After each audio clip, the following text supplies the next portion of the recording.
Hi there. Welcome to Dreamy Histories channel.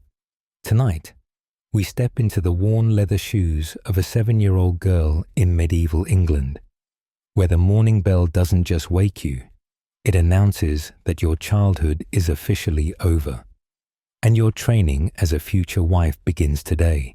You're about to discover why medieval girls had about as much chance of a carefree childhood as they did of surviving their first pregnancy, which, spoiler alert, wasn't great. So, before you get comfortable, take a moment to like the video and subscribe, but only if you genuinely enjoy what I do here. I'd love to know where you're listening from tonight. Drop your location and local time in the comments below. Now, let's drift back in time. You feel the rough wool blanket scratch against your cheek as the monastery bells echo across the manor grounds. It's barely dawn, and the stone floor sends shivers through your bare feet as you stumble from your straw mattress. At 7 years old, you've just crossed the invisible line that transforms you from child to miniature adult in training. Your mother's calloused hand grips your shoulder, not unkindly, but with the firmness of someone who knows exactly what life has in store for you. The morning routine begins with prayers, always prayers. You kneel on the cold stone, reciting Latin words you don't understand while your stomach growls. Breakfast won't come until you've proven your piety, and even then, it's just yesterday's bread soaked in watered-down ale. Your older sister, all of 12 and already betrothed, shows you how to fold your hands just so. Apparently, the way you pray can determine whether you're marriage material or destined for the convent. This is the age when noble and merchant-class girls get shipped off to other households, a practice called fostering that sounds way nicer than it actually is, and you're essentially an unpaid intern in someone else's home, learning how to be a proper lady by watching another woman run her household. Peasant girls like you stay home, but that doesn't mean your education is any less intense. Your mother becomes your drill sergeant, and the manor house your training ground. The first lesson involves something historians call temporal discipline. Basically, learning that your time no longer belongs to you. You rise with the bells, eat when permitted, work until dark, and sleep when exhausted. Your days get carved into chunks: morning prayers, household duties, skills training, more prayers, supervised socializing, evening prayers, and finally blessed unconsciousness. One historical account from 1347 describes young girls falling asleep during evening prayers and getting their ears boxed for the offense.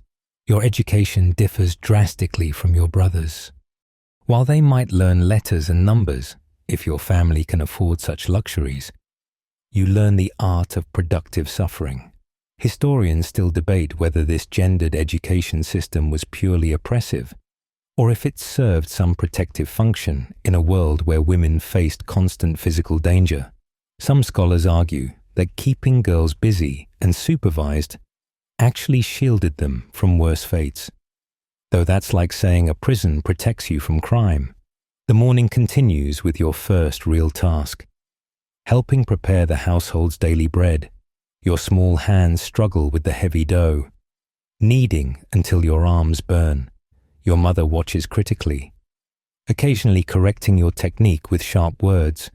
This isn't just about bread, it's about proving you can feed a household, manage resources, and work through exhaustion. Every burnt loaf or wasted grain counts against your future marriageability. You notice how differently the manor treats you now. Last month, you could play with the piglets and chase chickens through the courtyard. Now, such behavior earns stern lectures about propriety. Your body language gets constantly corrected. Shoulders back, eyes down, steps measured. You practice walking with a trencher balanced on your head, supposedly to improve posture, but really to teach you that one wrong move can ruin everything. The most jarring change involves your appearance. Your hair, once worn loose and wild, now gets braided tightly and covered. Your comfortable tunic gets replaced with a more fitted garment that restricts movement. You learn that modesty isn't just about covering skin. It's about making yourself smaller, quieter, less noticeable. The irony, of course, is that all this modesty training exists solely to make you marriageable, which is about as immodest a goal as medieval society could imagine. Here's a bizarre historical tidbit.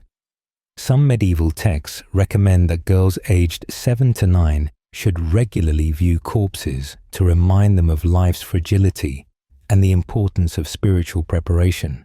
Whether this actually happened or was just theological wishful thinking remains one of those historical mysteries that make you grateful for modern childhood development theories. The sun climbs higher as you trail behind your mother into the manor's great hall, where your real education begins. She hands you a ring of iron keys that weighs more than your favorite wooden doll, the one you're no longer allowed to play with. These keys unlock every storage room, chest, and larder in the household. And by the time you're 14, you'll need to know the contents of each by heart, down to the last grain of barley and length of cloth. Your training starts in the pantry, a cool, dark room that smells of vinegar and old cheese, and your mother rattles off an inventory that makes your head spin. 20 wheels of cheese, 40 salted hams, 6 barrels of pickled vegetables, countless jars of preserved fruits. You learn to count using tally sticks because actual numeracy is considered unnecessary for girls, though somehow you're still expected to manage complex household accounts. The contradiction doesn't escape you. Even at 7, the household management lessons feel like preparing for war, which honestly isn't far from the truth. Medieval households run on razor-thin margins, where one bad harvest or raided supply train means starvation. You memorize seasonal availability of foods, preservation techniques, and storage requirements. Your mother teaches you to recognize the smell of grain going bad, the telltale signs of weevils in flour, and exactly how long different meats last in various stages of salt curing. Here's where things get genuinely terrifying. You're learning to manage servants who are all older than you, many of whom have worked the manor since before you were born. Your mother demonstrates the delicate balance of authority, firm enough to maintain respect, gentle enough to avoid resentment that could literally poison your soup. Medieval servants had 1,000 ways to make a young mistress's life miserable, from accidentally spoiling food to spreading rumors that could destroy marriage prospects. The medicine chest becomes your next classroom. While your brothers might someday study Galen and Hippocrates at university, you learn healing through whispered knowledge passed between women. You memorize which herbs ease childbirth pains, which ones bring down fevers, and, in hushed tones, which ones can restore monthly flowers when they mysteriously stop. Your mother pretends that last category is purely theoretical, but her meaningful glances suggest otherwise. Textile management occupies huge chunks of your education. You learn to evaluate wool quality by touch, estimate linen needs for an entire household, and calculate how many ells of cloth each family member requires yearly. One medieval account describes a 12-year-old girl managing the clothing allocation for a household of 30 people. Historians debate whether such accounts are exaggerated, but considering these girls basically ran prehistoric spreadsheets in their heads, it seems plausible. The kitchen becomes your laboratory for economic alchemy, transforming limited ingredients into meals that must satisfy everyone from noble guests to stable boys. You learn that spices aren't just flavoring, they're currency, medicine, and status symbols rolled into one. A single nutmeg could cost more than a peasant earns in a month. So you guard the spice box like treasury gold. Your mother teaches you to stretch expensive ingredients with clever substitutions that maintain appearance if not authenticity. Water management might sound boring until you realize it literally determines life or death. You learn to inspect wells for contamination, organize water collection schedules, and ration during dry seasons. There's a whole system for water hierarchy. Fresh well water for cooking and drinking, yesterday's water for washing, and truly old water for the gardens. Mix them up, and you've got dysentery outbreak on your hands. Your education includes the art of seasonal planning that would make modern project managers weep. You memorize when to start brewing ale for harvest workers, when to begin preserving meats for winter, when to air out winter bedding, and when to start soap production. Everything interconnects in complex ways. Make soap too early, and you waste precious fat. Too late, and you're washing clothes in freezing streams come winter. The weirdest part of household management training involves learning to read social hierarchies through food. You memorize who sits where at feasts, who gets served first, which cuts of meat go to which ranks, and how many dishes each social level deserves. Get it wrong, and you've insulted someone important. Medieval texts describe young wives accidentally serving the best wine to merchants instead of knights, causing feuds that lasted generations. Financial management gets taught through practical exercises that would terrify modern parents. By age 10, you're negotiating with actual merchants, learning to spot short weights and debased coins. Your mother stands silently behind you as you haggle over the price of candles, intervening only if you're about to get catastrophically cheated. These aren't play exercises. Mess up, and the household goes without light for a month. Your mother's sharp eyes follow you across the solar as she begins explaining something that makes your stomach twist. Your value, not your worth as a person, mind you, but your literal market price in the elaborate economy of medieval marriage. At barely 8 years old, you're learning that everything about you gets tallied up like items on a merchant's ledger. Your father's lands, your mother's bloodline, your teeth, straight ones add value. Your hips, wide ones suggest easy childbirth. And even your temperament gets factored into the equation. The afternoon lessons move to the account books, where your mother shows you records of other girls' marriage contracts. You trace your finger along the parchment, seeing how Isabel brought 3 manors and £20 silver to her marriage, while poor Catherine only managed some sheep and a promise of future inheritance. Your mother explains the cruel mathematics. Too little dowry means marrying beneath your station. Too much might attract fortune hunters who'll squander everything. You discover that your body has become a commodity futures market. Noble families start negotiating marriages when girls are still toddlers, essentially betting on how you'll develop. Will you grow up beautiful enough to overcome a smaller dowry? Will you stay healthy long enough to produce heirs? Your mother mentions, almost casually, that your father has already received 2 informal inquiries about your future availability. The boys in question are 12 and 43, respectively. The evaluation process feels like livestock appraisal, because that's essentially what it is. You learn to stand still while great aunts pinch your arms to check muscle tone, examine your teeth like a horse trader, and discuss your pelvis width as if you're not standing right there.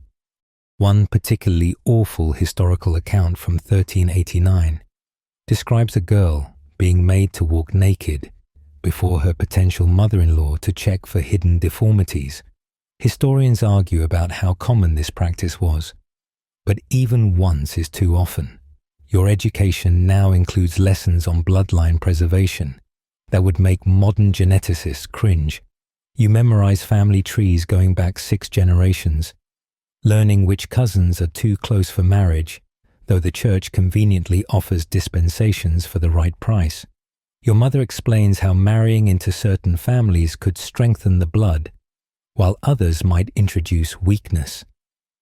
It's medieval eugenics wrapped in religious rhetoric. The scariest part involves learning about marriage negotiations from the female perspective, which is to say, having no perspective at all. Your mother teaches you to sit silently while men discuss your future, to smile when they settle on terms that terrify you, to curtsy gracefully to whatever husband they choose. She shares tricks for seeming compliant while gathering information, how to hover near doorways during private negotiations, which servants will gossip about what they've overheard, how to read your father's mood to guess what offers he's considering. Property rights become a crucial part of your education.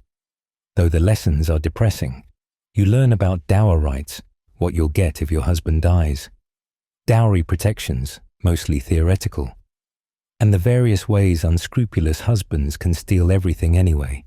Your mother tells cautionary tales of wives who trusted too much and ended up destitute.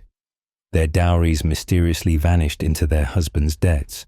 The marriage market has seasons like everything else in medieval life.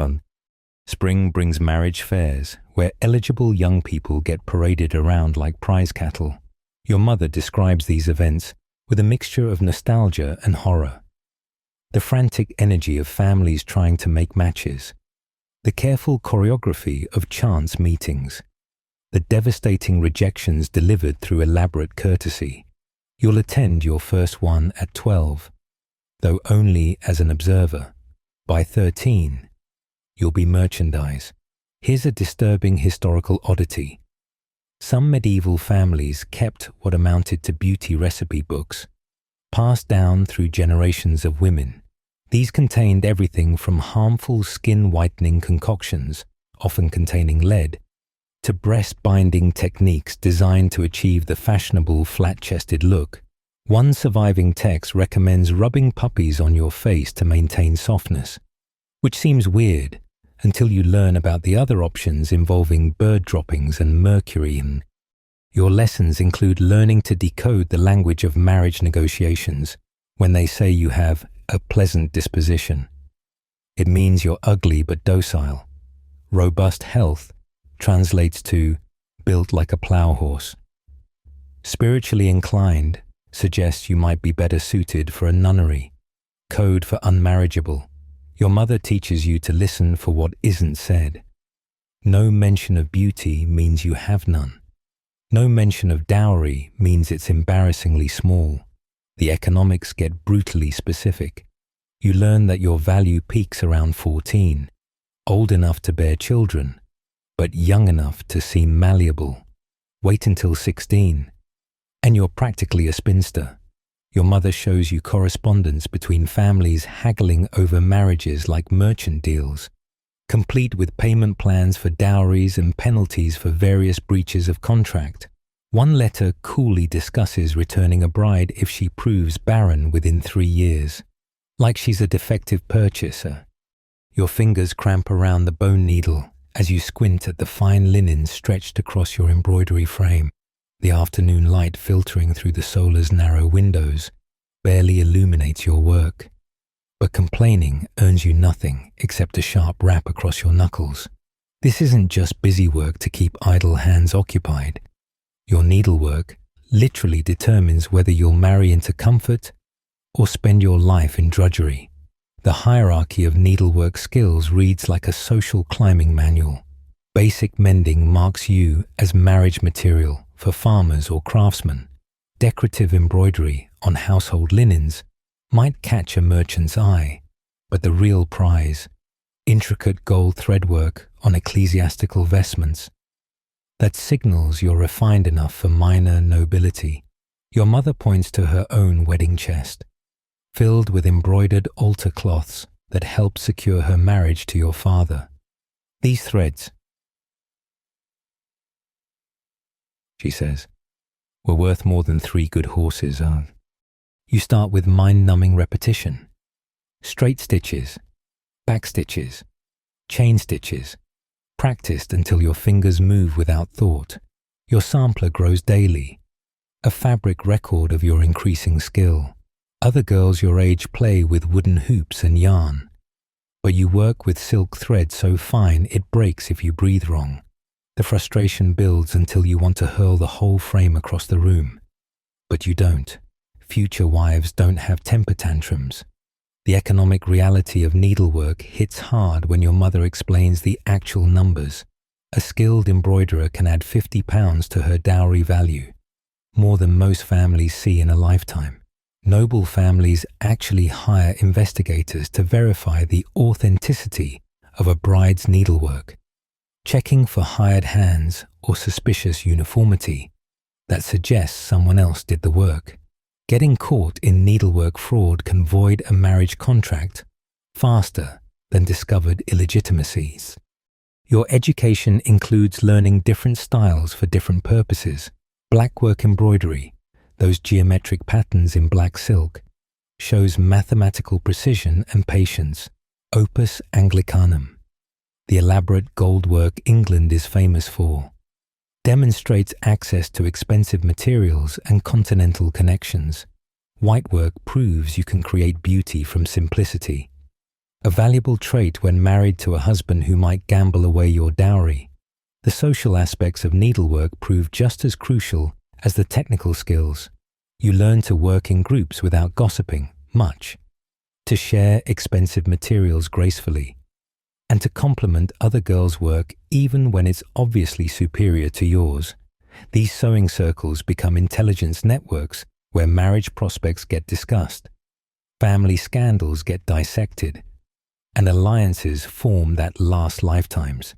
Your mother warns you. A loose tongue while sewing has ruined more marriages than adultery. Here's the genuinely bizarre part. Medieval medical theory claimed that needlework helped regulate female humors and prevent hysteria. Physicians actually prescribed specific embroidery patterns to treat various feminine ailments. Historians debate whether anyone really believed this, or if it was just another way to keep women occupied and stationary. Either way, you spend hours creating medicinal samplers that supposedly balance your bodily fluids. Your needlework education extends beyond pretty patterns to practical textile repair that borders on engineering. You learn invisible mending techniques that can make torn silk disappear, darning methods that strengthen fabric better than the original weave, and patching systems that turn damaged goods into decorative statements. In a world where a single dress might cost a year's income, these skills literally keep families clothed and respectable. The most demanding aspect involves learning to work in terrible conditions without complaint. You embroider by candlelight until your eyes water, in freezing solars where your fingers barely bend. Through illness and exhaustion, your mother shares stories of her own wedding preparations, finishing her trousseau while burning with fever, completing altar cloths with hands bloodied from repeated needle pricks. Men fight wars, he says, but women fight time and thread. Status games play out through needlework in ways that would seem insane today. The width of your embroidered borders, the complexity of your stitch patterns, even the way you hold your needle sends social signals.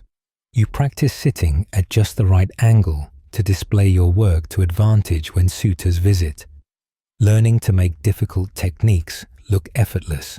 It's performance art where one drop stitch can suggest moral laxity.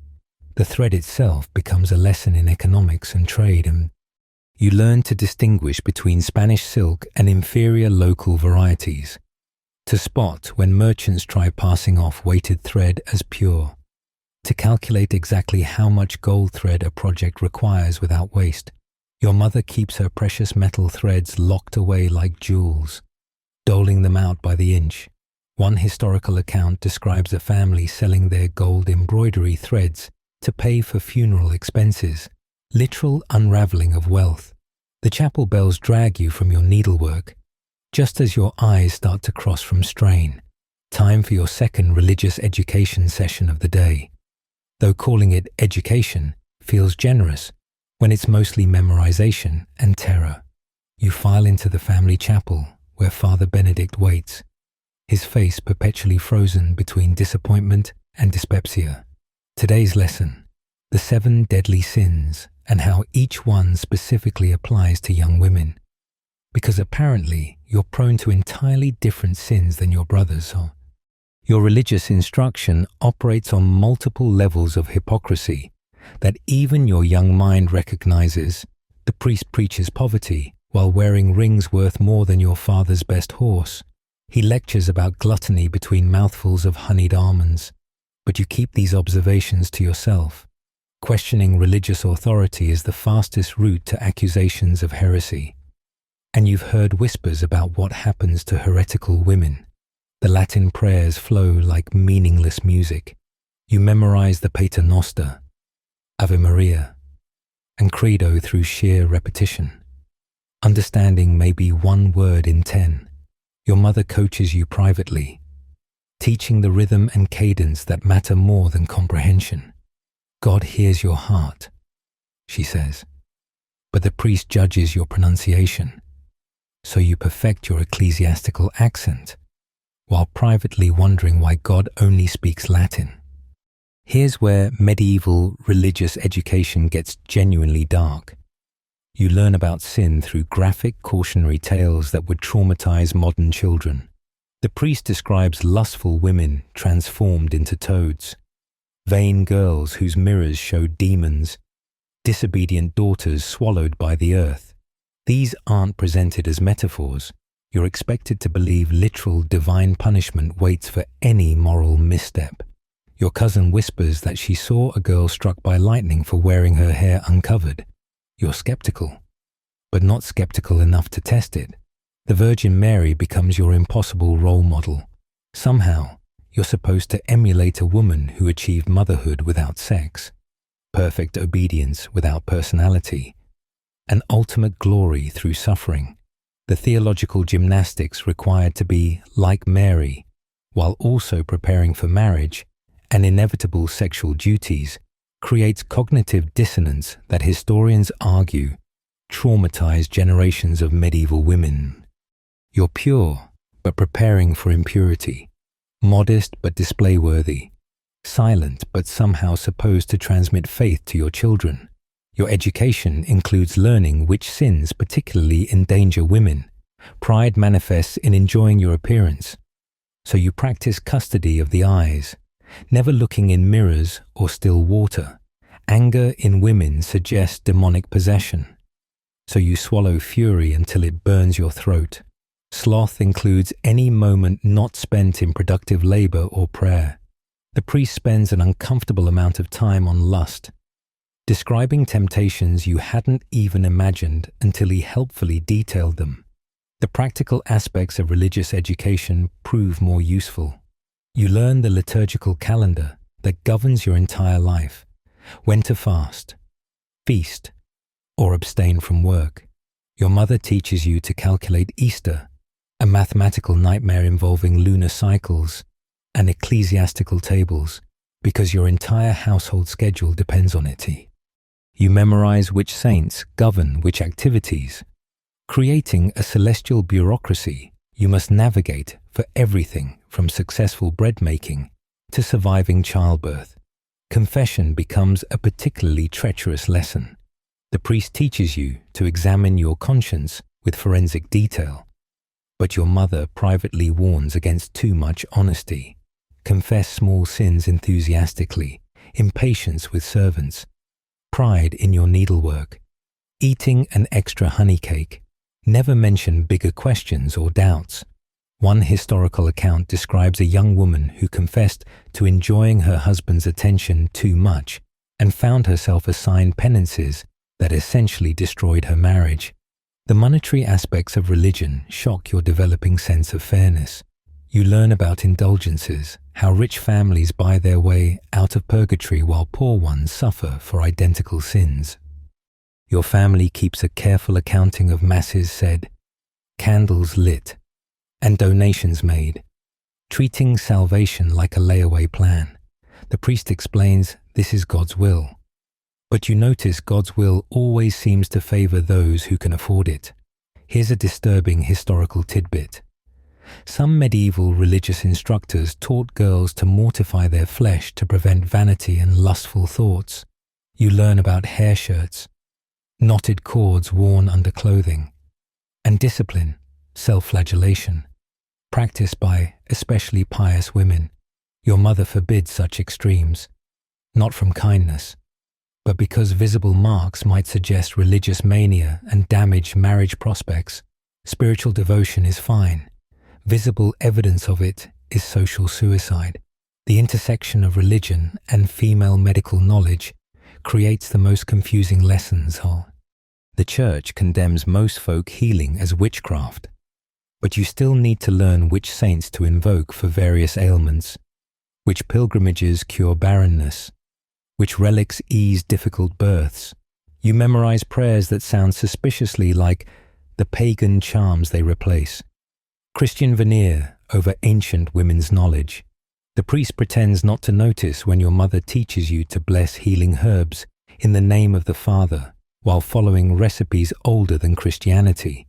The morning you wake to find blood on your shift marks the beginning of your body's betrayal.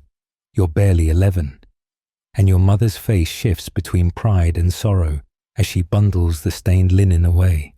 You're a woman now, she says, though you still feel like a child who wants nothing more than to climb trees and steal apples from the orchard.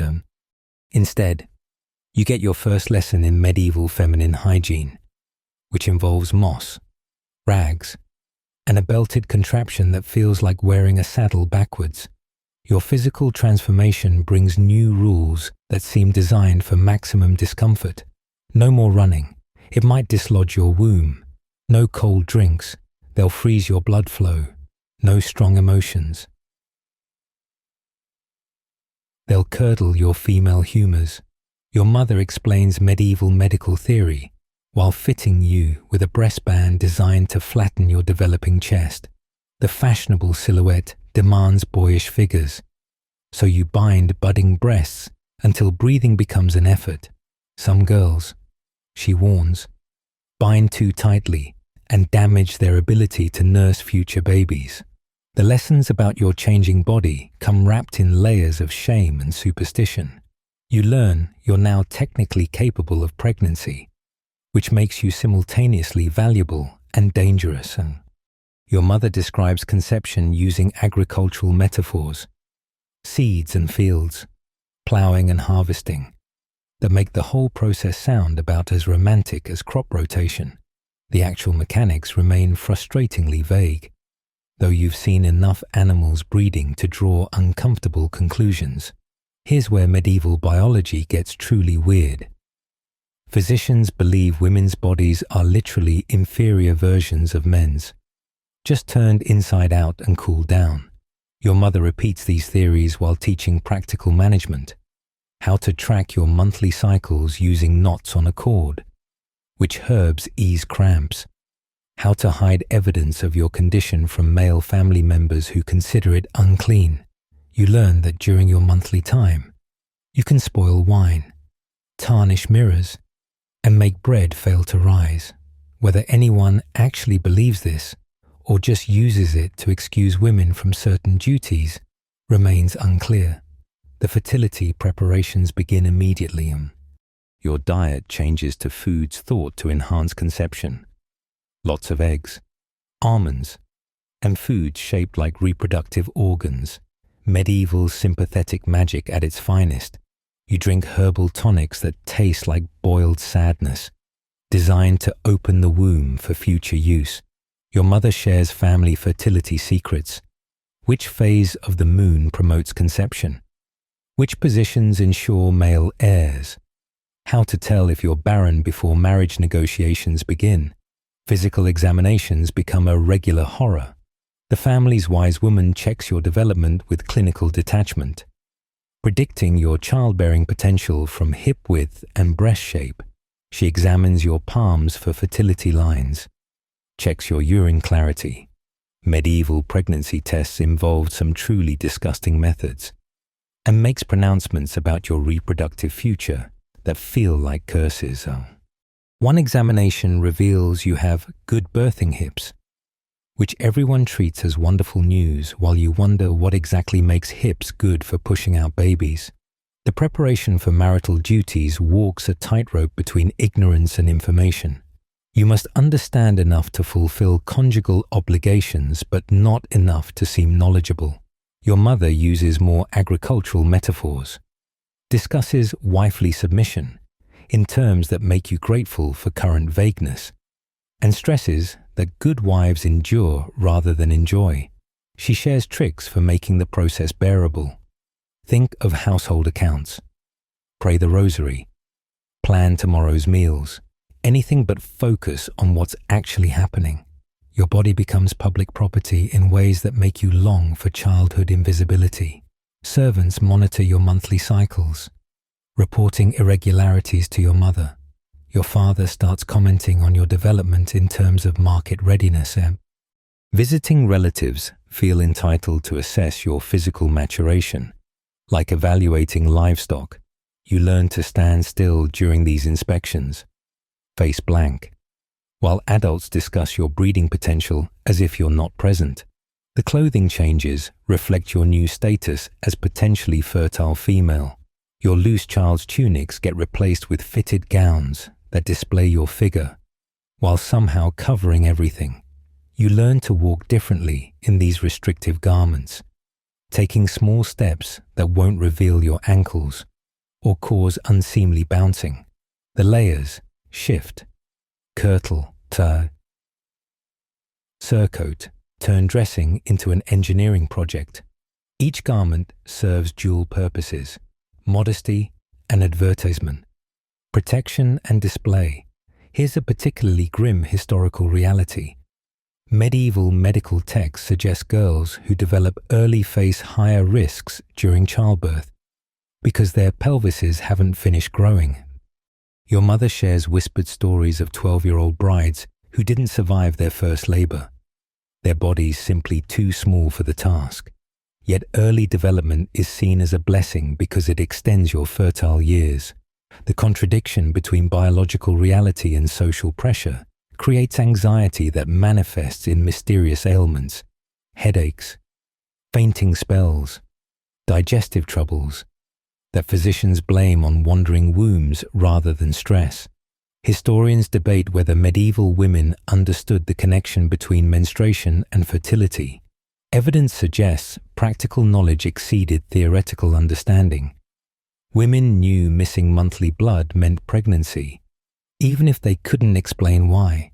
Your education includes this practical wisdom, which missed cycles mean pregnancy versus illness, how to count forward to predict birth timing, why some women bleed throughout pregnancy while others don't, and it's sex education delivered through inference and implication, leaving massive gaps you'll only fill through experience.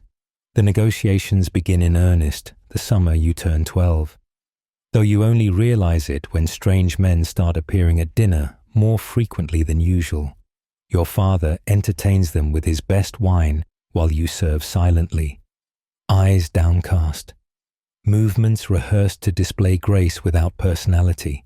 These visitors aren't random guests, they're shopping for wives, and you're part of the inventory on display. Your education now includes eavesdropping lessons disguised as household management. Your mother positions you near doorways during private meetings, teaching you to move silently while carrying water jugs or linens. You learn to interpret half-heard conversations. Substantial holdings means they're land-rich but cash-poor.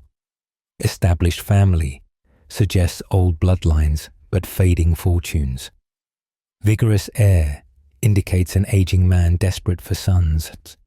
The code becomes second nature as you piece together your potential futures from fragments. The actual negotiation process feels like watching your own sale in slow motion.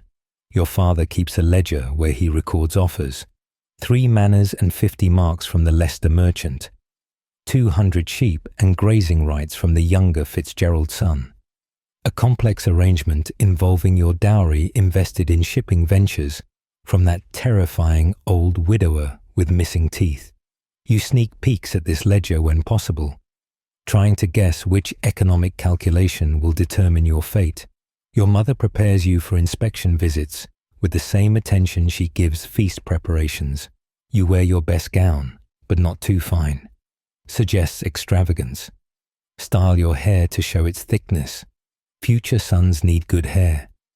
And practice walking to display health without seeming robust, delicate but not sickly. She teaches you conversation designed to reveal education without opinions, skill without pride, piety without fanaticism. It's verbal needlework, decorative, complex, ultimately meaningless. The marriage market operates on multiple currencies beyond silver and land. Your father weighs political alliances, trade connections, and military obligations. That wool merchant's son might bring wealth, but the minor knight offers protection during raids. The elderly magistrate has influence, but probably won't live long enough to give you children. You realize your marriage is a business merger, where you're both the product and the seal on the contract. Here's a stomach-turning historical detail. Some families maintained virginity certificates from midwife examinations, essentially medical proof of their daughter's intact hymens. These documents got produced during serious negotiations like receipts for goods. The examinations themselves were invasive nightmares that many girls didn't fully understand until years later. Your mother hints that such certification might be requested if negotiations advance, her apologetic tone suggesting she underwent the same humiliation. The dowry calculations become your obsession. You learn your worth in precise terms. 2 productive manners. 100 marks in silver. Household goods including your marriage bed. Personal items like jewelry and plate. And an annual income should you become widowed. Your mother shows you how other families structure dowries, some front-loaded with land. Others promise future inheritances that may never materialize. The creativity in these arrangements would impress modern tax attorneys. Your role in negotiations stays carefully prescribed. Visible but silent. Present but not participating. You serve wine to potential fathers-in-law, demonstrating grace under scrutiny. You embroider in the solar where suitors can observe your industry. You attend chapel to display piety. Every action becomes performance, evaluated by strangers who discuss your merits as if examining horses. One visitor actually asks to see your teeth, claiming he's checking your health but really assessing your age like livestock. The competing offers create family tensions you're not supposed to notice. Your mother favors the cloth merchant, wealthy, established, likely to die soon leaving you a rich widow, while your father prefers the knight's second son, military connections, potential for advancement, definitely going to survive long enough to breed.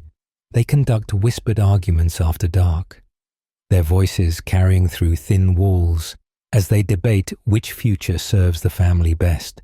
The seasons affect marriage negotiations like everything else in medieval life. Spring brings fresh assessments as families evaluate who survived winter, whose fortunes changed, which alliances shifted.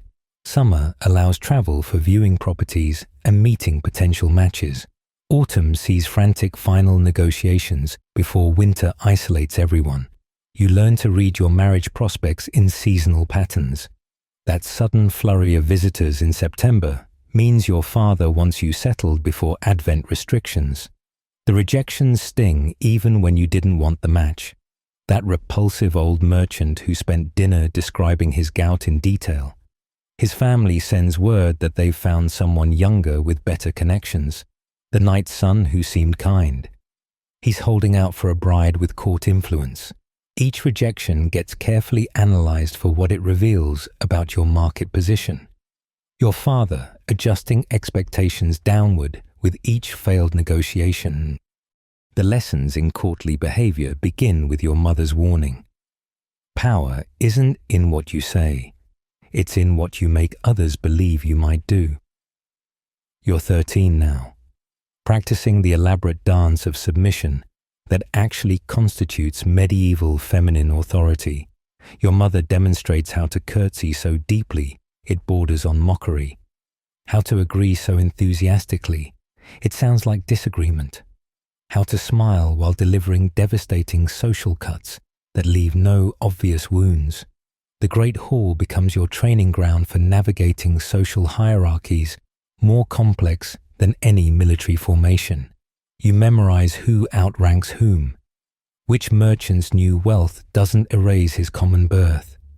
Why the impoverished knight's widow still sits above the rich yeoman's wife. These rankings shift constantly based on marriages, deaths, and political changes you must track like a chess master. One misplaced curtsy could start feuds lasting generations. Your education in doublespeak would impress modern diplomats. How interesting means what utter nonsense. Perhaps you're right. Translates to, you're dangerously wrong but too powerful to contradict. I'll certainly consider that. Equals, when hell freezes over. You practice these phrases with different intonations, respectful, thoughtful, vaguely confused, until you can deploy them instinctively. Your mother tests you through role play, pretending to be various authority figures while you navigate their demands without committing to anything. The art of strategic helplessness becomes crucial curriculum. You learn to suddenly develop convenient weaknesses, fainting spells during unpleasant conversations, headaches when unwanted suitors call, female troubles that excuse you from dangerous social situations. Your mother keeps a kit of herbs that can produce authentic-looking symptoms: mild fever, digestive distress, temporary pallor. Men fear our body's mysteries, she explains, so use that fear. Here's where medieval women's power gets genuinely subversive. Information networks that would make spy masters jealous. You learn which servants gossip, which merchants trade information with goods, which confessor can't keep secrets after communion wine. Your mother maintains correspondence with female relatives across 3 kingdoms. Letters ostensibly about household matters that actually contain intelligence about political movements, economic shifts, and strategic marriages. You practice writing these coded letters, where recipes for preserving quinces might actually discuss preserving alliances. The public performance of submission hides private rebellion in ways historians are still uncovering. You watch your mother agree to your father's decisions in the hall, then systematically undermine them through careful manipulation. She never contradicts. She just happens to mention problems he hasn't considered, solutions that coincidentally align with her preferences, alternatives that seem like his ideas. By the time he announces his decision, she's shaped it entirely while maintaining his illusion of control. Your training includes managing male egos with surgical precision. You learn to ask for help with tasks you've mastered, letting men explain things you already know while wearing expressions of grateful enlightenment. The stupider you appear, the more they reveal. Your mother demonstrates this by getting the steward to explain estate accounting while she plays confused, then uses his carelessly revealed information to catch him embezzling. He never realizes she orchestrated his downfall. Social gatherings require exhausting levels of performance. You must remember every slight, alliance, and obligation while appearing to think only of needlework and recipes. And your mother teaches memory techniques. Associate each person with a specific herb or spice, building mental recipes that encode their relationships. Lord Edmund is rosemary, owes us 2 years' wool prices. His wife is bitter lavender, spreads rumors about our family. Their son is green pepper, potential marriage prospect but probably diseased. The clothing itself becomes armor and weapon. Your mother shows how positioning your veil creates shadows that hide expressions, how spreading your skirts claims space men unconsciously yield, how adjusting your girdle signals availability or rejection. You practice accidentally blocking paths with your train, using your sleeves to create private conversation spaces. deploying your eating knife in ways that suggest barely contain violence during unwanted advances. Here's a particularly clever historical survival tactic. Medieval women developed entire sign languages for silent communication during public gatherings. A hand placed over the heart while speaking meant, "I'm lying for survival." Touching your throat indicated danger. Adjusting your left sleeve warned about untrustworthy individuals. These signals pass between women across crowded halls, creating support networks invisible to male observers. You practice until these gestures become natural. Another layer of secret feminine knowledge, the balance between visibility and invisibility, requires constant calibration. Too bold, and you're labeled shrewish. Too meek, and you're ignored entirely. You learn to occupy the sweet spot where men feel comfortable enough to reveal themselves while never quite forgetting you're there. Your mother calls this soft power, influence that flows like water, finding cracks in masculine authority and slowly eroding them from within. The wise woman arrives at dawn, her basket smelling of mint and darker things you can't identify. Your mother greets her with the respect reserved for priests, though Father Benedict would foam at the mouth if he knew what today's lessons entail. At 13, you're learning the medicine that exists in whispers between women, knowledge that can save lives or end them, ease suffering or ensure it never begins. Your education starts with the herb garden. Though calling it gardening understates the complexity, you memorize growing seasons, harvest times, and the precise moment each plant reaches peak potency. Feverfew for headaches, willow bark for pain, chamomile for nerves, the benign herbs everyone acknowledges. But between the rows grow other plants, pennyroyal, tansy, rue. Your mother doesn't name their uses aloud, but her meaningful glances speak volumes about women's troubles and monthly regulations. The preparation methods require alchemical precision. You learn to decoct, infuse, and distill using equipment that officially doesn't exist. Your mother keeps the glassware hidden behind false panels in the still room. A half-degree difference in temperature transforms healing tonic into poison. You practice on small animals first, watching how different doses affect rabbits and chickens, learning the fine line between medicine and murder. The wise woman nods approvingly when you calculate dosages correctly. A husband who beats you might need stronger sleeping draughts than one who merely snores. Childbirth preparation occupies entire days of terrifying instruction. You handle the birthing chair with its worn handholds where countless women gripped during labor. The wise woman demonstrates positions using a disturbingly realistic doll and pelvis model, squatting, kneeling, hanging from ropes. She shares statistics you wish you could unhear. 1 in 3 first births kills the mother, higher if she's under 15. Your mother adds cheerfully that she nearly died birthing you. As if this is reassuring, the actual mechanics of birth sound like battlefield surgery. You learn to recognize abnormal presentations by palpating pregnant bellies, though practicing on actual pregnant women won't come until you're married. The wise woman describes reaching inside to turn breached babies, cutting living children from dead mothers, choosing between saving mother or child when both can't survive. These decisions fall to midwives because male physicians consider childbirth beneath their dignity until something goes wrong. Then they sweep in to assign blame. Here's where medieval gynecology gets truly nightmarish.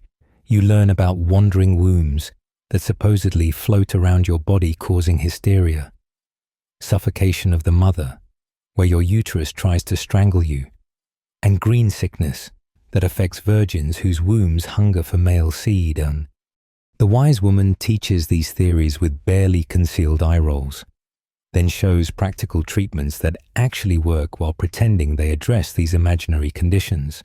Your pharmaceutical education includes recognizing pregnancy through means that would appall modern doctors, examining urine color, mixing it with wine to see if it clouds, even the legendary wheat and barley test where you urinate on grains to see which sprouts, indicating baby sex. Most of these are nonsense, but some accidentally work. The wheat test sometimes succeeds because pregnancy hormones actually affect plant growth. Medieval women stumbled onto endocrinology centuries before science caught up. Pain management becomes a careful study in what's permitted versus what works.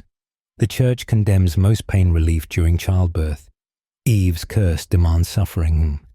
But your mother teaches you coded language, breathing exercises that involve inhaling hemp smoke, prayer positions that actually relieve back labor, holy water that contains enough poppy to take the edge off contractions.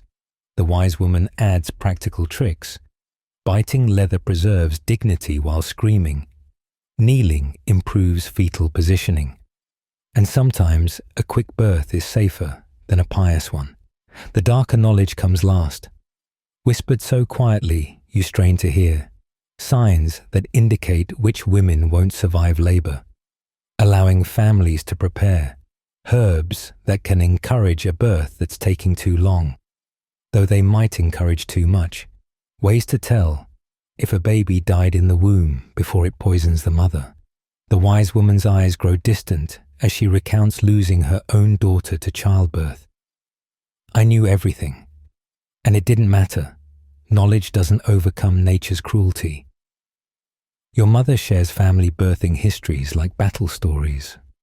Great Aunt Margaret delivered twins alone during a siege. Cousin Elizabeth labored 4 days before dying. Your grandmother birthed 12 children and lost 7, counting herself lucky.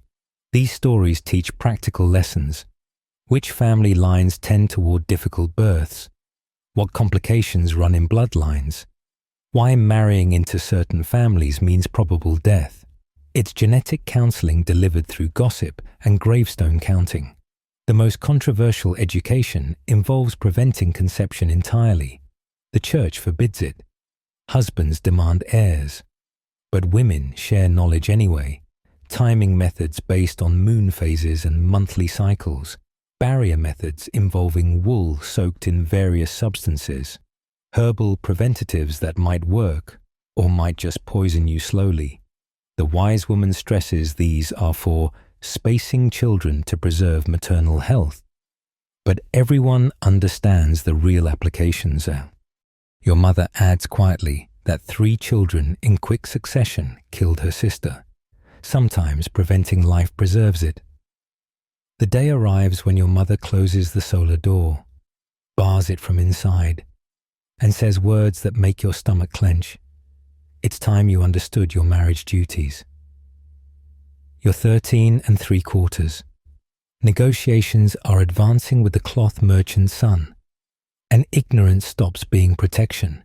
What follows is the most excruciating conversation of your life, made worse by your mother's clinical determination to prepare you properly. She starts with anatomy lessons, using illustrations that definitely didn't come from any church-approved text. The drawings show things you've glimpsed on animals, but never imagined applied to humans. Your mother points out various parts with the same detachment she uses for butchering chickens, explaining functions in agricultural terms that make everything sound violent and messy. And think of it as threading a needle, she says, about one particular aspect, except the needle is blunt and the thread fights back. The Church's official position creates a theological pretzel of contradictions. Sex within marriage is a duty, but enjoying it is sinful. You must submit to prevent your husband from worse sins. But eagerness suggests corruption. Procreation is blessed, but the act itself is inherently dirty. Your mother explains these paradoxes while teaching practical survival. Let him think you're shy but willing. Too much resistance angers them. Too little makes them suspicious. Medieval sex education includes a disturbing amount of demonology, succubi who steal men's seed, incubi who impregnate sleeping women, changelings resulting from enjoying conception too much. The priest insists these are real dangers, while your mother's expression suggests she finds demons less threatening than ordinary husbands. She teaches you prayers to recite during intercourse, not for spiritual protection, but to avoid accusations of witchcraft if you respond too enthusiastically or not enough. Here's where things get genuinely weird. Medical theories about conception require what modern science would call arousal, but medieval thinking calls womb hunger. Yet experiencing such hunger marks you as lustful. Your mother navigates this impossibility by teaching you to fake symptoms of womb readiness while maintaining spiritual purity. It's method acting that would challenge professionals. Perform physical responses you don't understand while projecting holy indifference. The practical mechanics come illustrated through elaborate metaphors that leave you more confused than enlightened. Locks and keys, swords and sheaths, ploughing and seeding. Every euphemism makes the process sound either violent or agricultural. Your mother finally resorts to hand gestures that make everything horrifyingly clear. It hurts the first time, she adds matter-of-factly. Sometimes, many times after. Wine helps, though not too much. You need your wits. Your education includes managing male performance anxiety, though it's never called that. Instead, you learn about masculine vigor and how to respond when it fails. Too much sympathy emasculates them. Too little suggests you're comparing them unfavorably. Your mother teaches responses that protect their pride while subtly suggesting alternatives. Perhaps my lord is tired from his travels, while guiding activities toward less demanding interactions. It's sexual therapy disguised as wifely submission. The timing aspects involve mathematical calculations that would strain scholars. You learn to track fertile days for when you want conception, infertile periods for when you don't, and how to obscure which you're aiming for. Your mother shares chemical tricks. Vinegar douches that supposedly prevent conception, egg whites that encourage it, positions that influence gender. Most are superstition, but believing them provides illusion of control over terrifyingly uncontrollable processes. Power dynamics get addressed with startling frankness. A satisfied husband is manageable. Your mother states, explaining how sexual compliance can be weaponized. Withholding creates conflict, but sometimes necessary leverage.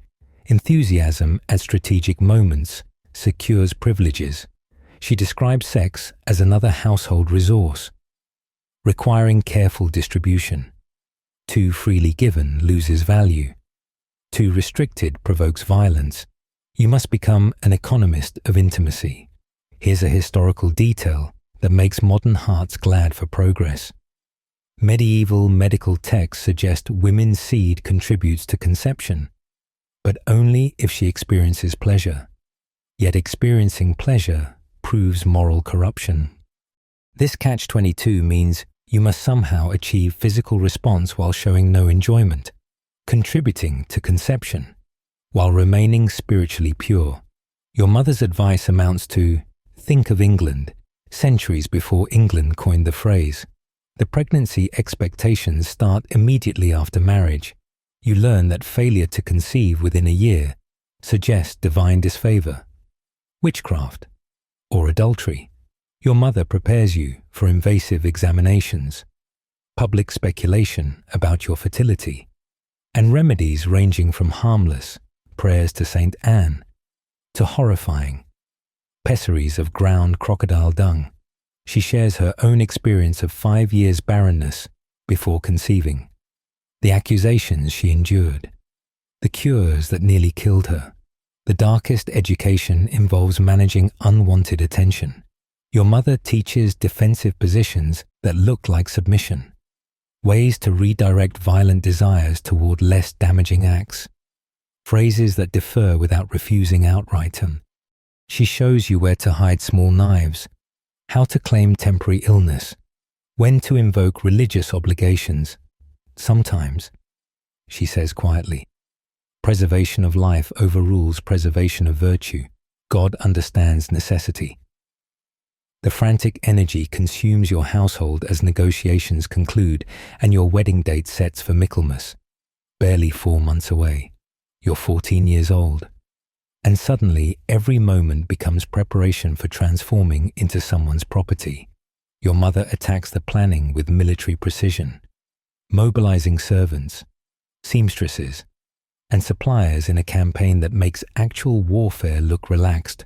Your trousseau preparation begins with inventory of everything you'll bring to marriage: linens, clothing, household goods, personal items. Each piece gets inspected, mended, or replaced. You spend days hemming sheets you'll bleed on, embroidering pillowcases for beds you'll share with a virtual stranger, marking towels with initials that will soon change, and the irony doesn't escape you. Preparing for your new life by erasing evidence of your old one, the wedding dress construction becomes a marathon of fittings and adjustments. The pale blue silk, white is for mourning, not weddings, costs more than a peasant family's yearly income. You stand motionless for hours while seamstresses pin and tuck, creating a garment that must impress without suggesting vanity, display wealth without ostentation. The bodice cinches tight enough to create fashionable breathlessness, perfect preparation for a life of constraint. Your mother intensifies etiquette training with exhausting repetition. You practice entering rooms as a wife, 3 steps behind, eyes downcast. Moving to your husband's left side, table manners get refined to performance art, cutting his meat before yours, filling his cup before drinking. Pretending appetite depends on his permission.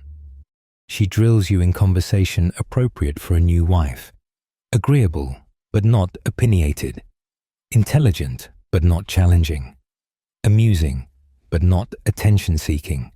The sexual preparation escalates uncomfortably. Your mother arranges educational visits with recently married cousins who share experiences with brutal honesty.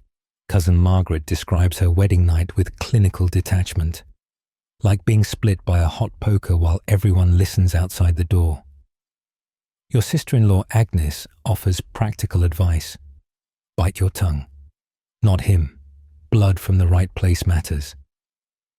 These sessions leave you nauseated with anxiety. Here's a bizarre historical reality.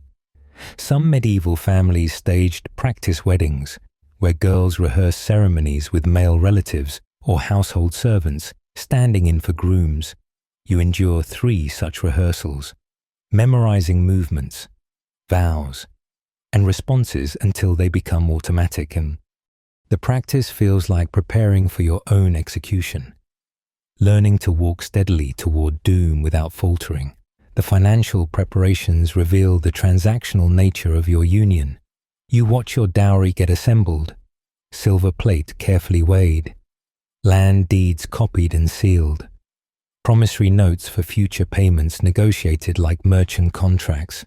Your father haggles over every detail with your future father-in-law, who pays for wedding feast, how dowry transfers occur, what happens if you die childless. You're discussed like a risky investment requiring extensive insurance. Religious preparation intensifies to near hysteria.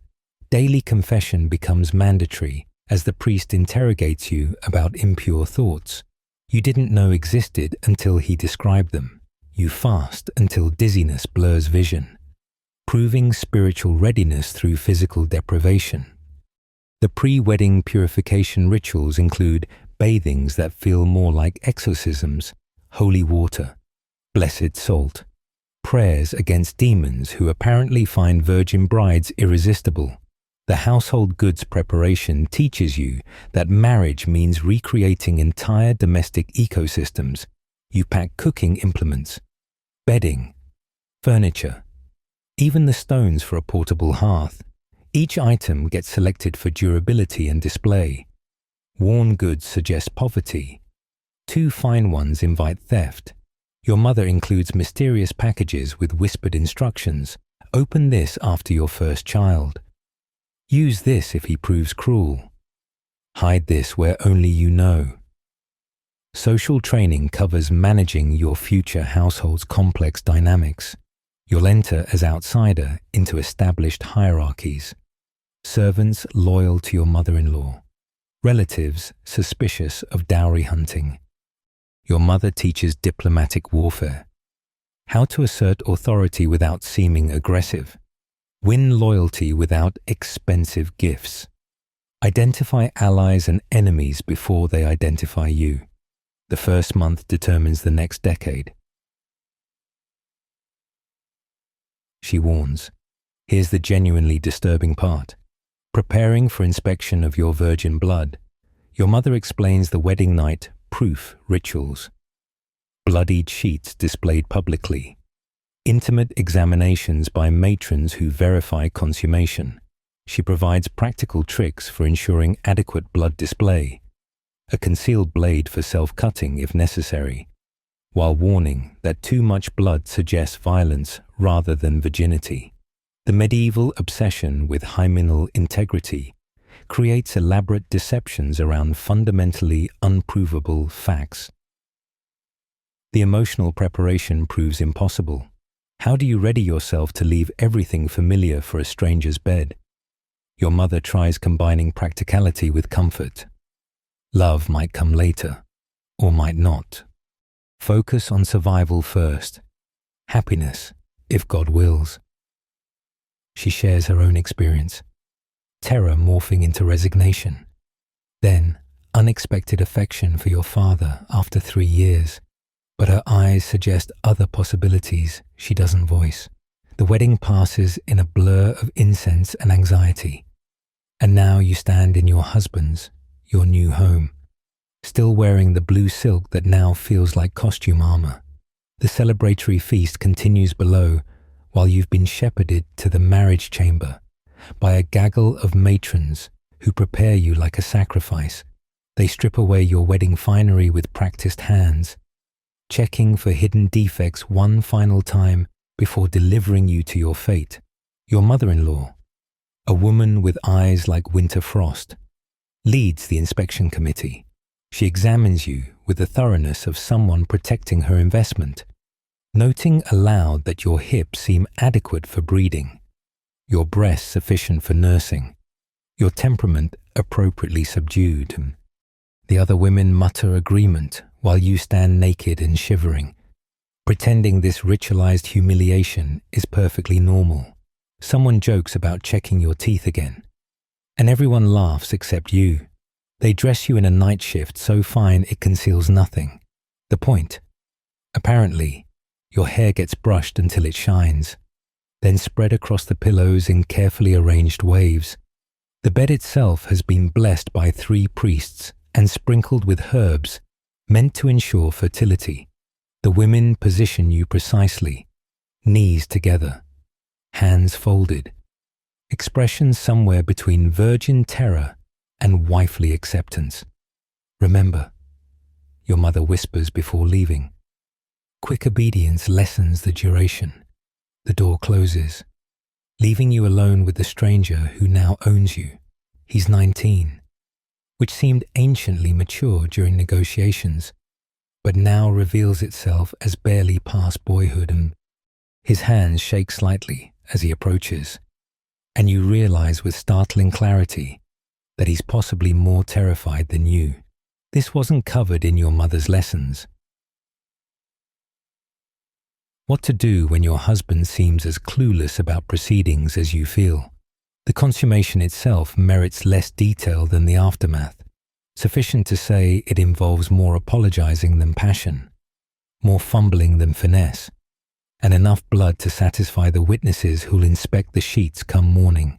Your husband rolls away immediately after, mumbling something about excessive wine, and falls into snores that rattle the bed frame. You lie perfectly still, cataloguing sensations, soreness, certainly, but also anticlimax, all that terror for something so brief and awkward. Morning brings fresh humiliations. The matrons return to verify consummation, examining sheets with disturbing enthusiasm. Your bloodstains get proclaimed adequate, though Great Aunt Mildred suggests they're positioned oddly and questions your technique. The sheets themselves will be preserved. Yes, preserved. As legal proof of completed marriage contract. Nothing quite prepares you for watching your virgin blood become a documented asset. Your first day as wife involves establishing position within the household hierarchy. The servants test boundaries immediately, responding slowly to requests, forgetting your preferences, maintaining loyalties to your mother-in-law who ruled here for decades. You deploy lessons in strategic authority, praising competence publicly, addressing failures privately, gradually shifting allegiances through careful distribution of favor and mild fear. The keys ceremony formally transfers household management, though your mother-in-law hovers constantly, criticizing everything. The pantry organization differs from home. The kitchen runs on unfamiliar schedules. Even the laundry follows different traditions. You bite your tongue when she corrects your correction of servants. Understanding this dance will continue until she dies, or you produce an heir that cements your position. Here's a medieval reality that sounds fictional. Some households maintained bride watchers for the first months of marriage, older women who monitored new wives for signs of pregnancy, adultery, or witchcraft. Your shadow is Dame Marjorie, who appears whenever you're alone, questions your activities, and reports mysteriously to your mother-in-law. Privacy becomes a half-remembered dream as every bodily function gets scrutinized for meaning. Your husband remains largely absent, pursuing whatever business justified this marriage alliance, and evening brings brief, apologetic couplings that follow depressing patterns. He arrives wine-scented, performs marital duties with mechanical determination, then retreats to his own chambers. You learn to interpret his moods.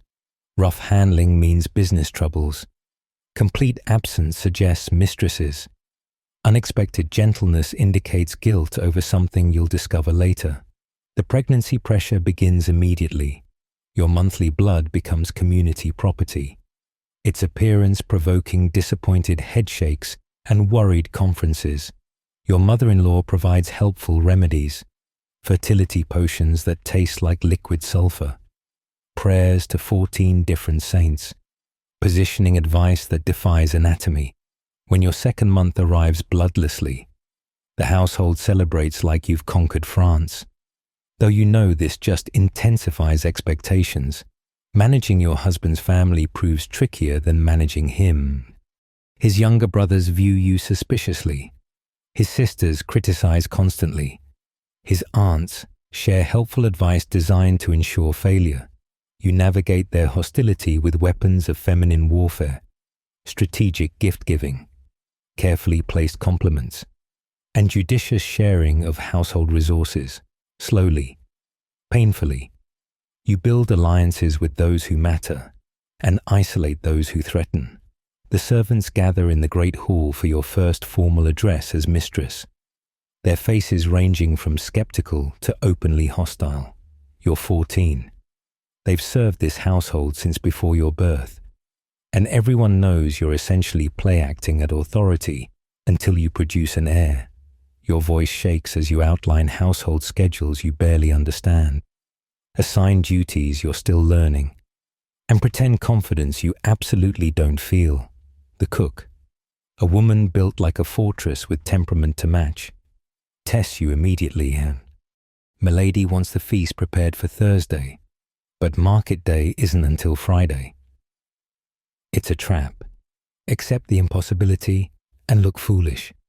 Challenge her and risk rebellion. You deploy your mother's training. How fortunate we have someone of your experience to suggest alternatives. What has worked well in past situations? She blinks, surprised by deference that maintains authority, and gradually outlines a solution that was clearly her plan all along. Your daily management requires juggling impossible personalities. The steward resents taking orders from someone who could be his granddaughter. The chambermaid spreads rumors about your wedding night. The stable boys snicker whenever you pass. You address each challenge differently, matching the steward's formality with precise knowledge of accounts. Dismissing the chambermaid for incompetence everyone knows means gossip. Ignoring the stable boys entirely because acknowledging mockery gives it power. Here's a medieval management technique that sounds modern. You implement household councils where senior servants air grievances and suggest improvements. Your mother-in-law calls it dangerous democratization. But you know it's calculated manipulation.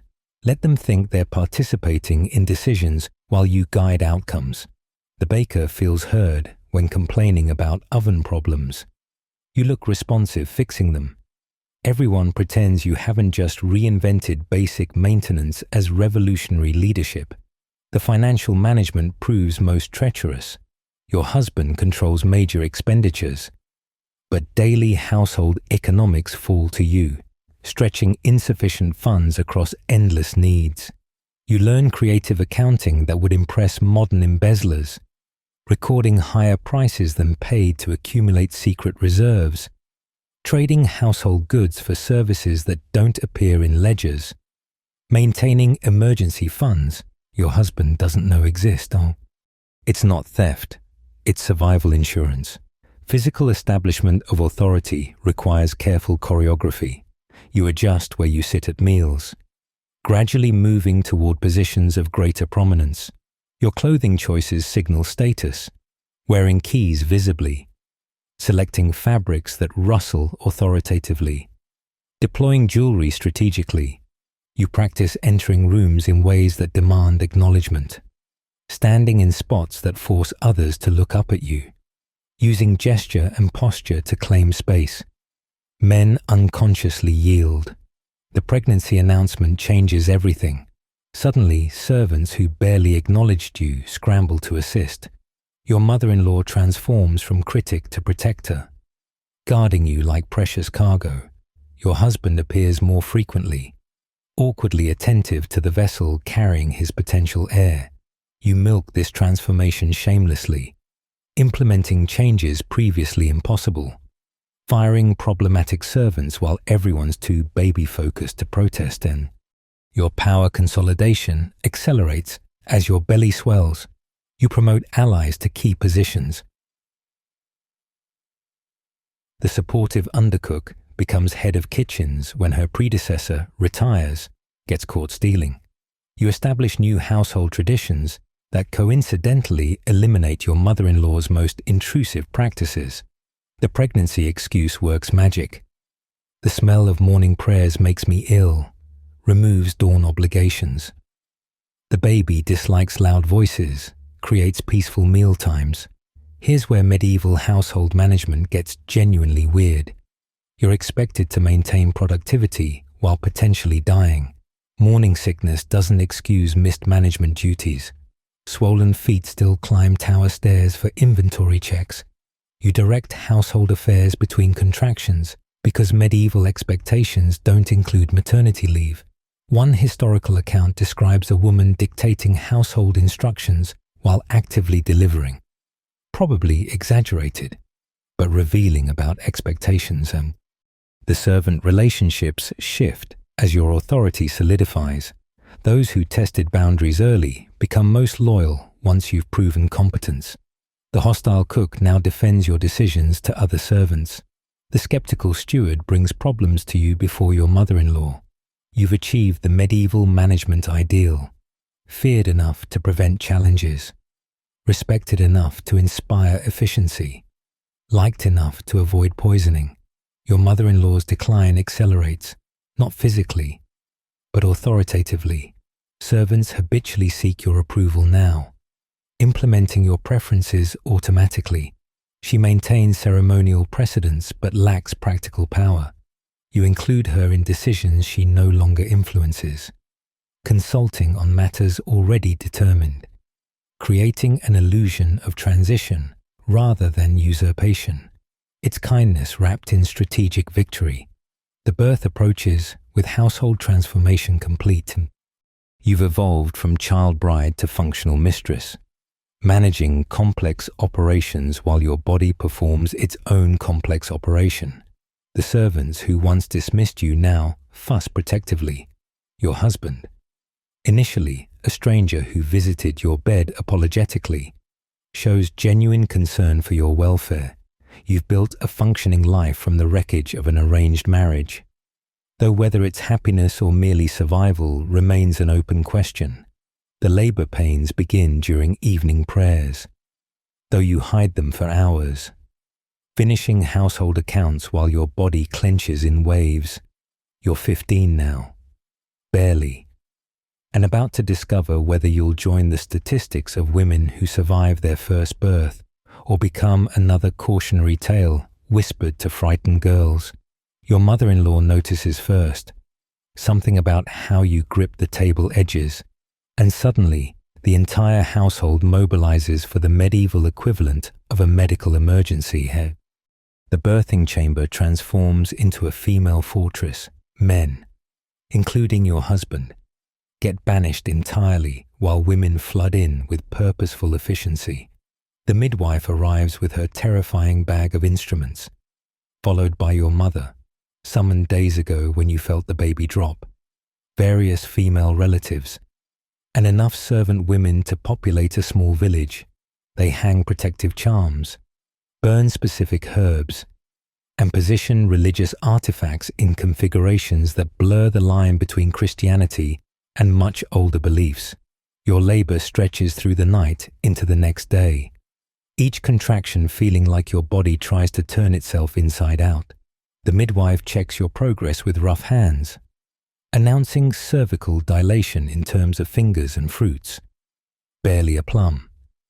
Nearly an apple. Measurements that make no sense, but everyone seems to understand. You try different positions, squatting, kneeling, hanging from ropes attached to the ceiling beams, while the women chant prayers mixed with encouragement, mixed with increasingly worried whispers. Here's what nobody tells you about medieval childbirth.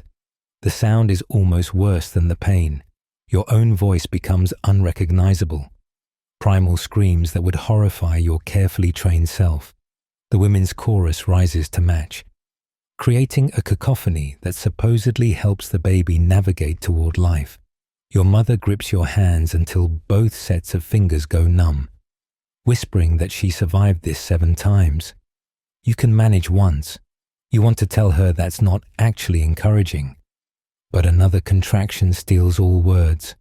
The baby finally arrives in a rush of blood and fluid that seems impossible for anyone to survive losing. A boy, praise every saint, who announces his living status with screams matching your own. The midwife works quickly, cutting the cord with a blessed knife, checking for deformities while you hemorrhage onto sheets that will never be white again. Someone presses the baby to your breast, while others pack herbs between your legs, stanching blood flow through methods that feel like additional torture. The aftermath brings new trials. The afterbirth must be delivered completely, or you'll die of fever. Your milk must come in properly, or the baby starves. Your bleeding must slow but not stop entirely. Too little suggests retained tissue. Too much means death. Every bodily function gets monitored, discussed, and treated with remedies ranging from helpful to horrifying. You submit to it all, too exhausted to maintain dignity. You lost somewhere around hour 10 of labor.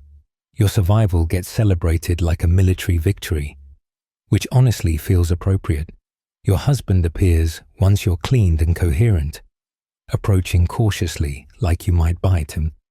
He stares at his son with wonder tinged by terror. This tiny creature represents everything the marriage was meant to produce. You watch him hold the baby awkwardly, suddenly seeing him as equally trapped by expectations, equally relieved by success. The moment almost approaches tenderness before he reminds you about providing a spare heir soon. The lying-in period theoretically offers recovery time, 40 days of seclusion where you're excused from household duties. Reality proves different. You direct operations from bed, making decisions between feeding sessions, Managing accounts while learning to nurse, your mother-in-law hovers constantly, criticizing your milk production, swaddling technique, and general maternal instincts. The wet nurse waits in reserve, a constant reminder that failing to nourish your own child marks you as inadequate. Here's a medieval postpartum detail that explains a lot about historical mortality rates. You're considered ritually unclean until churched 40 days after birth, unable to enter sacred spaces or resume marital relations. This probably saved countless women from immediate reimpregnation. While healing occurred, your husband clearly counts days until purification rituals restore access. While you secretly wish the prohibition lasted longer, your body hasn't finished expelling one child before expectations mount for the next. The household dynamics shift again with successful heir production. Your authority now rests on biological accomplishment rather than mere marital contract. Servants who hedge their bets commit fully to your leadership. Your mother-in-law retreats gracefully. Having seen her bloodline secured, even your husband treats you differently. Still property, but valuable property that's proven its worth. You hate that producing a child matters more than competent household management, but exploit the advantage ruthlessly. The pressure for additional children begins before you've healed from the first. Everyone reminds you about infant mortality rates, the need for spares, the danger of only children. Your mother shares family fertility patterns, 2-year gaps between babies if you're lucky, annual pregnancies if you're not. She teaches you subtle methods of spacing births through extended nursing, strategic headaches, and religious observances requiring abstinence. Your body is a battlefield, she says quietly. Pace the campaigns or perish. The years blur together in an endless cycle of pregnancies, births, and losses that would break a weaker spirit. You're 20 now, ancient by medieval motherhood standards, with 4 living children and 3 small graves in the churchyard, and your body bears the map of survival, stretch marks like battle scars, breasts that have nourished nations, hips permanently widened from their traffic. You've become what they trained you to be, a functioning wife, a proven breeder, a household manager who could run a small kingdom. But beneath the successful surface, you've also built something they never expected, a network of feminine power that operates in shadows and whispers. Your survival strategies have evolved far beyond those early lessons in submission. The female connections you've cultivated stretch across 3 shires, invisible threads of information and influence. Your former sister-in-law, now abbess at Whitmore Priory, provides refuge for women fleeing violent husbands. Your cousin in London sends intelligence about court movements that affect local politics. The merchant wives you befriend during market days share economic insights that let you predict shortages and profit accordingly. Men see gossiping women. You've built an intelligence network that would impress spy masters. The herbal knowledge has deepened into genuine medical expertise. You've delivered dozens of babies now. Your presence requested over university-trained physicians who kill more mothers than they save. Your still room contains remedies that actually work, accumulated through careful experimentation and shared feminine knowledge. That preparation for encouraging monthly flowers has quietly saved several young women from disasters that would destroy their lives. The church would call it witchcraft. You call it compassion. Your marriage has settled into something neither love nor hatred but practical partnership. Your husband respects your competence, values your counsel on estate matters, and has long since taken his physical needs to more enthusiastic providers. You maintain cordial public unity while living essentially separate lives. The arrangement suits you both. He gets his heir and spare. You get autonomy most wives never achieve. Sometimes you catch glimpses of the frightened boy he was on your wedding night. and almost feel affection. Almost. The economic power you've accumulated operates through careful subterfuge. Those household emergency funds have grown into substantial reserves, invested through trusted merchants in ventures your husband doesn't know exist. You've purchased property in your children's names, securing their futures independently of patriarchal inheritance. The account books show acceptable household management. The real books, hidden in false bottom chests, reveal an economic empire built grain by grain, thread by thread, penny by penny. Here's the most subversive element of your survival network: the information you've preserved in secret. You and your fellow wives maintain written records, births, deaths, marriages, but also whispered histories. Which bloodlines carry madness? Which husbands beat their wives? Which priests can be trusted with dangerous confessions? It's genealogy weaponized for protection, ensuring your daughters and granddaughters enter marriages with more knowledge than you had. The men would burn these records as treasonous. You guard them like holy relics. Your daughters receive different training than you did. Oh, the surface lessons remain: needlework, household management, religious instruction. But underneath, you teach them what your mother couldn't: legal loopholes that protect property, herbs that prevent conception as well as encourage it, ways to build economic independence before marriage traps them. You're raising revolutionaries disguised as submissive wives, giving them tools to survive and subvert. The cycle continues but evolves. The younger women seek your counsel now, recognizing experience worth more than bloodline.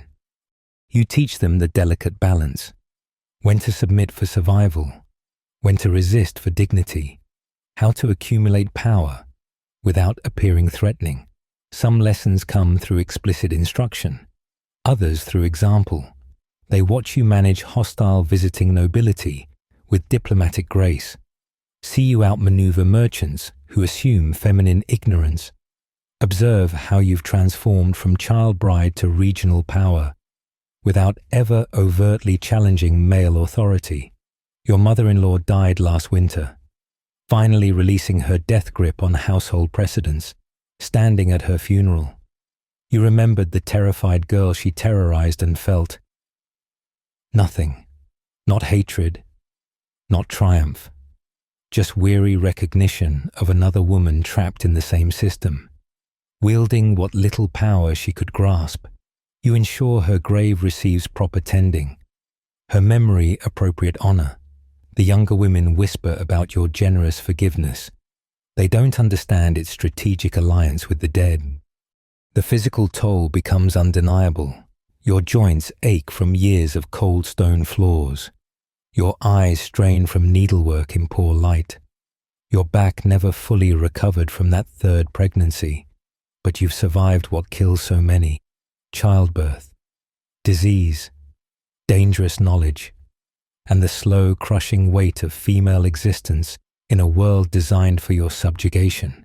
You've carved out spaces of autonomy in a totalitarian system, built networks of support in isolation, created meaning in oppression. Looking at your eldest daughter, 14, negotiating her own marriage contracts, you see the cycle preparing to repeat, but she enters it armed with knowledge you didn't have, connections you've built for her, possibilities you've created through decades of careful subversion. She might still become property, but she'll never be powerless. The revolution happens slowly, invisibly, one survived woman teaching another to endure and overcome. You close your eyes, feeling the weight of accumulated years, accumulated wisdom, accumulated small victories. You've become what medieval society demanded: wife, mother, household manager. You've also become what it feared: a woman who understands her own power and teaches others to claim theirs. The candles burn low in your solar as evening prayers begin. Tomorrow brings new challenges, always more challenges in this life that demands everything while offering so little. But tonight, surrounded by ledgers that hide economic rebellion, letters that carry feminine intelligence, and herbs that provide choices where law allows none, you permit yourself one moment of satisfaction. You survived, you thrived, you subverted, and in the morning, you'll teach another young woman to do the same. Sweet dreams now. Dear listener, let your rest be easy and your slumber peaceful. As you drift into sleep, perhaps spare a thought for those medieval women who walked harder paths so their daughters might find easier ones. Their stories whisper through centuries, reminding us that survival itself can be rebellion, that small acts of defiance accumulate into revolution, that networks of women supporting women have always been the invisible architecture holding up the world. Close your eyes and rest well, knowing that somewhere in history, a 14-year-old girl is learning to embroider her resistance one careful stitch at a time. May your dreams be gentle, your sleep untroubled, and your awakening find you grateful for freedoms those brave souls could only imagine. Rest now. Rest. And remember them kindly when you waken.